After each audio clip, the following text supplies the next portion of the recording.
सभी को जय मसीह की। मैं परमेश्वर का धन्यवाद करता हूँ आज के सुंदर दिन के लिए। आज सुबह के समय में परमेश्वर ने मेरे मन में कुछ वचन दिए हैं जो मैं आपके साथ बांटना चाहता हूँ, आपके साथ शेयर करना चाहता हूँ। परमेश्वर का धन्यवाद हो। और हम सीखेंगे परमेश्वर के पवित्र कलाम में से दूसरा शमूएल उसका 24 अध्याय उसकी 1 से 4 आयत तक। यहाँ पर जो मेरे पास जो बाइबल है वो पंजाबी में है, सो आप इसे पढ़ सकते हैं अपने घर पे। दूसरा शमूएल चैप्टर 24 वर्स 1 to 4। यहाँ पे हम कुछ बातों को ध्यान देंगे जो परमेश्वर ने मेरे मन में डाला है, वो मैं आपके साथ बांटना चाहता हूँ। ये मैं आपके लिए पढ़ देता हूँ। ਇਹਦੇ ਪਿੱਛੋਂ ਯਹੋਵਾ ਦਾ ਕ੍ਰੋਧ ਇਸਰਾਇਲ ਉਤੇ ਫਿਰ ਜਾਗਿਆ ਅਤੇ ਉਸ ਨੇ ਦਾਊਦ ਦੇ ਮਨ ਨੂੰ ਉਹਨਾਂ ਦੇ ਵਿਰੁੱਧ ਵਿੱਚ ਪ੍ਰੇਰਿਆ, ਭਈ ਜਾ ਇਸਰਾਇਲ ਦੇ ਅਤੇ ਯਹੂਦਾ ਦੀ ਗਿਣਤੀ ਕਰ। ਕਿਉਂ ਜੋ ਪਾਸ਼ਾ ਨੇ ਯੋਆਬ ਸੈਨਾਪਤੀ ਨੂੰ ਜੋ ਉਹਦੇ ਨਾਲ ਸੀ ਆਖਿਆ, ਭਈ ਇਸਰਾਇਲ ਦੇ ਸਾਰੇ ਗੋਤਾਂ ਵਿੱਚ ਦਾਨ ਤੋਂ ਲੈ ਕੇ ਬੇਰਸ਼ਬਾ ਤੋੜੀ ਲੰਘ ਜਾ ਅਤੇ ਲੋਕਾਂ ਨੂੰ ਗਿਣ ਲੈ, ਭਈ ਮੈਨੂੰ ਲੋਕਾਂ ਦੀ ਗਿਣਤੀ ਮਾਲੂਮ ਹੋਵੇ। तद योआब ने पातशाह ਨੂੰ ਆਖਿਆ, ਯਹੋਵਾ ਤੁਹਾਡਾ ਪਰਮੇਸ਼ਰ ਲੋਕਾਂ ਨੂੰ ਉਸ ਨਾਲੋਂ ਜਿੰਨੇ ਉਹ ਹਨ 100 ਗੁਣਾ ਵਧੇਕ ਕਰੇ ਅਤੇ ਮੇਰੇ ਮਹਾਰਾਜ ਪਾਤਸ਼ਾਹ ਦੀ ਅੱਖਾਂ ਵੀ ਇਹ ਗੱਲ ਵੇਖਣ। ਪਰ ਇਸ ਗੱਲ ਦੇ ਕਾਰਨ ਮੇਰੇ ਮਹਾਰਾਜ ਪਾਤਸ਼ਾਹ ਦਾ ਮਨ ਕਾਹਨੂੰ ਖੁਸ਼ ਹੁੰਦਾ ਹੈ। ਪਰ ਪਾਤਸ਼ਾਹ ਦੀ ਗੱਲ ਯੋਆਬ ਦੇ ਉੱਤੇ ਅਤੇ ਦਲ ਦੇ ਸਰਦਾਰਾਂ ਉੱਤੇ ਪ੍ਰਬਲ ਪੈ ਗਈ ਅਤੇ ਯੋਆਬ और दल ਦੇ सरदार पातशाह ਦੇ ਅੱਗੇ इसराइल ਦੇ ਲੋਕਾਂ ਦੀ ਗਿਣਤੀ ਕਰਨ ਨੂੰ निकल तुरे। यहाँ पर परमेश्वर का वचन बताता है कि इस समय दूसरा शमूएल जब हम पढ़ते हैं, इस समय जो दाऊद है वो इसराइल का राजा है। तो दाऊद ने बहुत सी लड़ाइयाँ लड़ी अपनी ज़िंदगी में, बहुत से युद्ध किए। और यहाँ पर परमेश्वर का वचन बताता है कि वो इस समय अपने जो सेनापति है योआब को बोलता है कि जाओ लोगों की गिनती करो, जितने भी लोग हैं हमारे साथ, जितनी भी सेना हमारे साथ जाके उनकी गिनती करो। मैं जानना चाहता हूँ कि मेरे साथ कितने लोग हैं। ठीक है, इस गिनती की वजह से जो उसने लोगों की उसके सेनापति ने बोला भी, क्या बात है, आप क्यों गिनती करवाना चाहते हैं, लेकिन उसके मन को कठोर कर दिया गया परमेश्वर की वजह से। उसने बोला कि नहीं, मुझे गिनती चाहिए कि कौन कौन है जो हमारे साथ युद्ध करे, कितनी मेरी आर्मी है, कितने मेरे साथ लोग हैं जो मेरे लिए युद्ध करें। तो जब आप 24 अध्याय को आगे पढ़ेंगे तो तब लिखा है कि उसकी गिनती की वजह से इसराइल के ऊपर विपत्ति आई। उसने गिनती करवाई, इसराइल के ऊपर विपत्ति आई और परमेश्वर के दूत ने इसराइल के ऊपर विपत्ति दी। यहाँ पर 3 ऑप्शन परमेश्वर ने दिए उसको विपत्ति डालने के लिए। और परमेश्वर का दूत आया और अगर हम पढ़ें, लोगों की गिनती करने की वजह से 70,000 के करीब 70,000 लोग जो है इसराइल में मारे गए परमेश्वर के दूत की वजह से। क्यों? क्योंकि इसने गलती की, इसने लोगों की गिनती की, इसने ये जानना चाहा कि मेरे लिए युद्ध कौन लड़ेगा।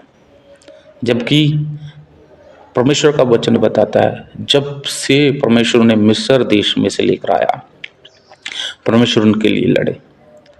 परमेश्वर ने मिस्र देश से जब उनको निकाला कनान देश में लाने के लिए, जब तक वो कनान देश में रहने नहीं लगे, हर एक रास्ते पे परमेश्वर ने उनके लिए लड़े। परमेश्वर ने उनके लिए लड़ाई ली। दाऊद के लिए परमेश्वर ने लड़ाई ली। जब दाऊद गोलियत से लड़ा तब परमेश्वर ने उनके लिए लड़ाई की। लेकिन जब अब वो राजा बन गया है, अब उसे लगने लगा है कि नहीं, मैं कर रहा हूँ। अब उसे लगने लगा है कि मेरे साथ जो मेरी आर्मी है वो कर रही है, मेरे लोग लड़ रहे हैं, लेकिन उसका जो भरोसा है वो परमेश्वर से उठ गया। अब वो चाहता है कि मुझे पता हो मेरे पे कितनी ताकत है, वो चाहता है कि मुझे पता हो मेरे साथ कितने लोग हैं कि मैं अपने लिए लड़ूं। आज सुबह के समय में परमेश्वर हमें बताना चाहते हैं कि हमारे साथ चाहे कितने भी लोग क्यों ना हो, चाहे हम कितने भी ताकतवर क्यों ना हो, हमारे पास कितनी भी बुद्धि क्यों ना हो, परमेश्वर आज हमें बताना चाहते हैं कि हमें प्रभु पर भरोसा रखना चाहिए। कभी भी अपनी बुद्धि पर भरोसा नहीं रखना चाहिए, अपनी ताकत पर भरोसा नहीं रखना चाहिए। परमेश्वर पर भरोसा रखें, वो आपके लिए लड़ेगा। परमेश्वर ने हमेशा ऐसा ही किया। परमेश्वर इसराइल के साथ था, इसराइल के साथ लड़ता था, लेकिन जब दाऊद ने ये गलती की, उसने परमेश्वर से भरोसा उठा लिया। अब उसे लगता है कि वो लड़ेगा लोगों के लिए, क्योंकि वो राजा बन गया, उसकी आर्मी लड़ेगी लोगों के लिए। तो परमेश्वर को इस बात पर दुख हुआ कि अब मुझ पर भरोसा नहीं रखता, तो परमेश्वर ने अपने दूत को भेजा और इस्राएल में उसने वो 70,000 लोग मर गए एक छोटी सी गलती की वजह से। दिखने में ये एक छोटी सी गलती है कि लोगों की गिनती करवाना, लेकिन एक बड़ी गलती है कि अपना भरोसा परमेश्वर से हटा लेना। एक बड़ी गलती है कि परमेश्वर को समझना नहीं कि वो हमारे लिए लड़ेगा। आज हम भी ऐसे करते हैं, दिन भर में सुबह उठते हैं, शाम तक हम अपने प्लान्स बनाते हैं। हम सोचते हैं आज मैं ये करूँगा।